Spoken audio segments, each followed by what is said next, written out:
Baik kawan-kawan semua, perkenalkan nama saya Edwin Putra Rasek, kelas 10 atau kelas 1 SMK Negeri 20. Saya mengambil jurusan otomatisasi dan tata kelola perkantoran atau OTKP, dan saya baru membuat channel tentang atau menjelaskan tentang ekonomi mikro dan ekonomi makro. Berikan saya waktu untuk menjelaskan. Ekonomi makro ini adalah ilmu yang mempelajari ekonomi secara keseluruhan atau studi ini khusus belajar tentang ekonomi dalam skala besar dan menyeluruh. Karena itu, ekonomi makro adalah sering kali dipakai sebagai instrumen untuk melakukan analisa dan merancang serangkaian target kebijakan yang berkaitan dengan inflasi, tenaga kerja, pertumbuhan ekonomi dan keseimbangan neraca pembayaran yang berkelanjutan. Selain itu, studi ekonomi makro adalah dapat digunakan untuk melakukan analisa terhadap produsen secara menyeluruh. Ekonomi makro juga menganalisa konsumen dalam konteks bagaimana mengalokasikan pendapatan untuk membeli produk barang dan menggunakan jasa. Sekarang kita masuk tentang pengertian ekonomi mikro ya guys ya. Ekonomi mikro itu ekonomi yang mencakup rumah tangga, pasar, dan tidak keseluruhan. Baik, sekarang kita masuk pada perbedaan ekonomi mikro dan makro. Ekonomi mikro dan ekonomi makro adalah dua hal yang bertentangan secara konten. Singkatnya, ekonomi makro adalah ilmu yang memfokuskan studi pada ekonomi secara menyeluruh dan total. Sementara ekonomi mikro adalah studi yang menyoal unit ekonomi secara perorangan. Perbedaan antara teori ekonomi mikro dan ekonomi makro adalah berdasarkan pada bagaimana para pakar ekonomi menekan tema pembahasannya. Ekonomi mikro merupakan cabang ilmu ekonomi yang mempelajari tentang variabel dalam lingkup ekonomi yang lebih kecil, contohnya perusahaan, rumah tangga, dan lain-lain sebagainya. Sekarang kita masuk pada ruang lingkup ekonomi mikro, yaitu 1. Teori harga. Teori ini merupakan awal dari proses pemerintahan dan penerimaan suatu barang ataupun jasa. Contohnya, sebelum menentukan sebuah harga barang, ada baiknya melakukan riset pasar terlebih dahulu tentang harga yang dipilih untuk barang atau jasa yang ditawarkan. 2.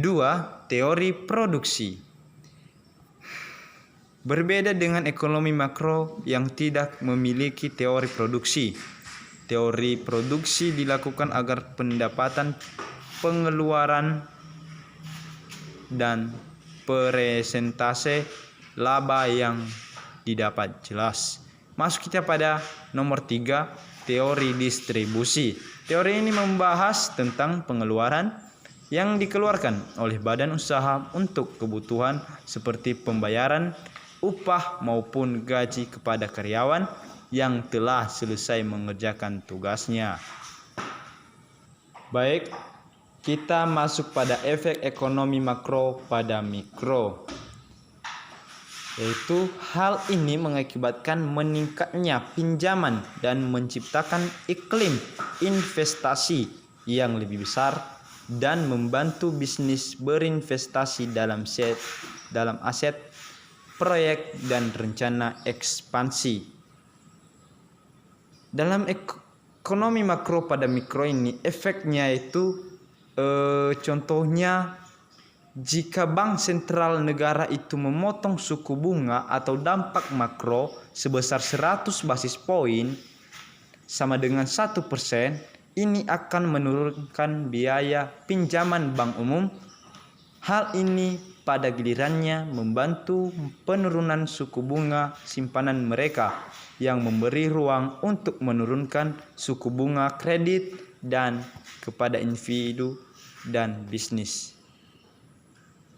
Pemerintah dapat mengurangi pengangguran hingga tingkat full employment Artinya pengaruh ekonomi makro mampu membuat pemerintah maupun swasta membuka lapangan pekerjaan.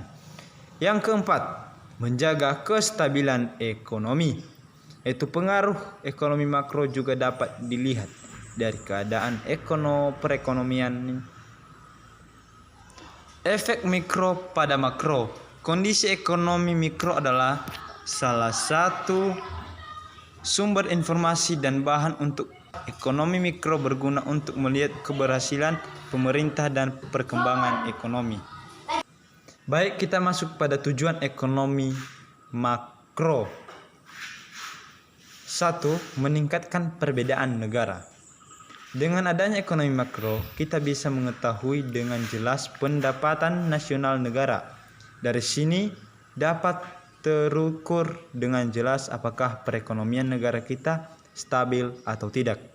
Kebijakan ekonomi yang nantinya akan diambil pun bisa lebih efektif dan efisien. 2. Mengatasi inflasi. Sebelum mengetahui pengaruh ekonomi makro terhadap inflasi, penting juga untuk mengetahui apa itu inflasi. Inflasi adalah sendiri merupakan proses meningkatnya harga secara umum dan berkelanjutan.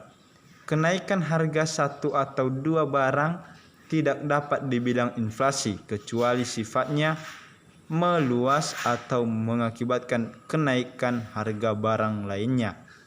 Disinilah ekonomi makro berpengaruh dalam menentukan harga barang yang beredar di negara. 3. Membuka lapangan pekerjaan. Tingkat pengangguran di dalam negara memberikan dampak yang kurang baik untuk kehidupan sosial dan beban ekonomi negara.